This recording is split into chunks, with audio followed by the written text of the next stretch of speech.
Natalie is a 14-year-old girl. She has asthma, and I'm her MA. Her doctor already came in and diagnosed her and let her know what asthma was and so on and so forth. And the nurse, Ms. Hunter, came in and helped her with her medications. So I'm the MA, and I'm going to help her to understand a little bit more about asthma and what's going on with it and answer her questions before she leaves the clinic. Hi, Natalie. It's me, James, again. Hi, James. I did your vitals earlier and got you all checked in. Do you remember me? Yes, you're the MA. That's right. You did so well with helping me get your vitals. You might even make for a good MA someday. I want to be a doctor. I love that. Well, we need more doctors like you. Now, your doctor says that you have asthma. Do you remember that? Yes, I remember. So let's start with talking a little bit about what you already know about asthma. So I know that it makes breathing hard and that I need an inhaler in order to fix it. Mm-hmm. Some of my friends have it and they breathe really hard when they run. Right. Well, that makes sense. So your asthma is going to require that you have an inhaler when you do things like exercise and run and play soccer. Do you know why that is? Is it because my heart beats fast? Right. So your inhaler is going to help stop an asthma attack from getting worse. There's a number of factors that can trigger asthma attacks. Small particles in the air, like cockroach waste, could trigger asthma attacks. Other factors, like it being cold outside or it being super hot or pollen in the air, are also factors that you have to watch out for. Oh no, I won't be able to do anything.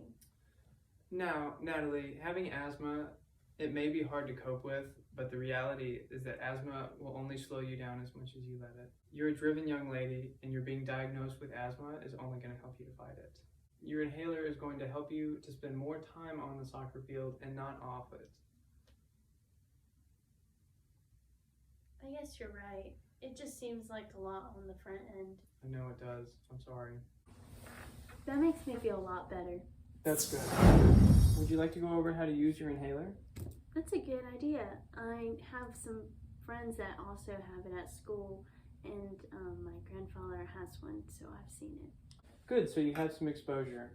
In order to use this inhaler most properly, what you're going to want to do is shake it and then bring it up to your mouth and take a breath in, and then you'll put your mouth around the seal, and then you'll push this metal piece down and breathe in, and then hold your breath for about 10 seconds, and then let it out slowly, and you've just used your inhaler.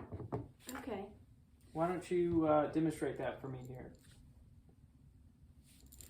Yes, let me try. So I shake it up, and then I take a breath in. That's right. And then I put it to my mouth and take a breath as I push down the nozzle. Yes, that's perfect. And then I hold it in for 10 seconds and then slowly let my breath out. That's perfect. That's exactly right. Natalie, we only have a couple more topics to go over, but I'm going to go ahead and open up the floor to you in case you have any questions or comments or concerns that you want to voice. Yeah, can we talk about prevention a little bit more? Definitely. So the first thing that we can do is to make sure that you understand and follow your asthma attack prevention plan. Have you heard of that? Do you know what that is? Yes, my nurse came in earlier to talk to me about it. So the next asthma attack prevention plan part would be to make sure that you get your flu shots annually. Oh yeah, you said that having the flu can worsen my symptoms. That's right. Great memory. Thanks. I want to be a doctor. Very good. Now, just a couple of other things that you can do would be to identify your asthma attacks early and to make sure that you're taking your medication as prescribed. So did Ms. Hunter already come in here and tell you about your asthma attacks and what they're going to look like when they begin? Yes. Good. Hey, last thing, before you go, I can tell that you may be a little bit uneasy about all this having asthma and having to carry an inhaler around. Is there something pertaining to asthma that I can help you with? Well, you did a really good job explaining everything, and I feel very well educated about asthma, but I'm nervous about being bullied like some of the other kids with asthma.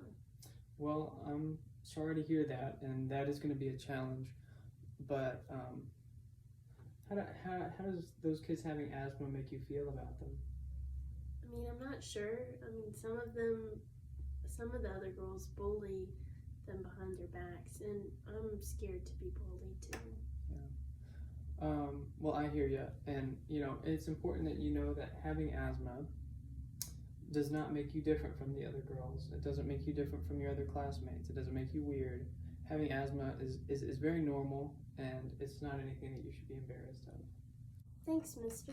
I'm going to be brave and stand up for myself and the other kids at school with asthma. That's awesome. I couldn't be more proud of you for saying that. Do you have any other comments or concerns before I get you out of here? No. All right. Well, let's get you home.